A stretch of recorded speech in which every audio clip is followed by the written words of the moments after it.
Autorité coutumière et consolidation des acquis de la dynamique leadership cohésif en province du Tanganyika.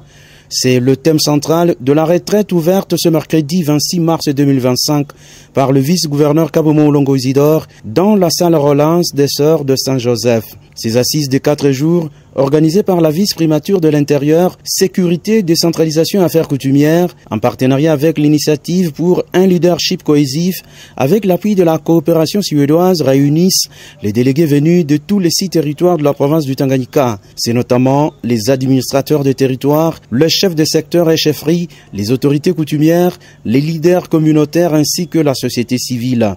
Après différentes allocutions, dont celle du directeur chef de service au ministère de l'Intérieur, le vice-gouverneur Kabomo Olongo Isidore a, dans son mot d'ouverture, exhorté toutes les parties prenantes à capitaliser les acquis de ces assises, d'où sortiront les recommandations visant à raffermir davantage la cohésion et la paix entre les communautés vivant au Tanganyika. Il a en outre interpellé tous les acteurs présents dans cet atelier du rôle qu'ils doivent jouer dans le cadre de la restauration d'une paix durable en province.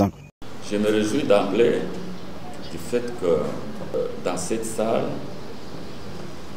presque tous les administrateurs des territoires sont présents, quelques chefs coutumiers et les autres partenaires travaillent avec nous sur ces matières concernant les affaires coutumières. Ces assises qui se tiennent à Kalebi visent à apporter des solutions pour la consolidation de la paix au Tanganyika, a fait savoir Nzamba José, directeur chef de service au ministère de l'Intérieur. La province du Tanganyika a connu des problèmes. Les violences dues aux groupes armés, les problèmes entre les Tois et les Bantous, le problème du pouvoir coutumier. Il a fallu à ce que nous puissions organiser une rencontre de tous les leaders provinciaux ici à Kalebi.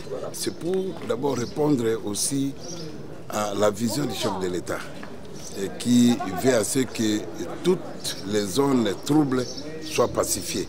Il faudra signaler qu'il y a quelques années, le Tanganyika a connu les conflits intercommunautaires qui ont entravé les activités socio-économiques dans la quasi-totalité de la province. Et aujourd'hui, le gouvernement provincial, sous le leadership du gouverneur Christian Kitunga Bouteba, ne cesse de consentir les efforts pour faire de cette province un véritable havre de paix.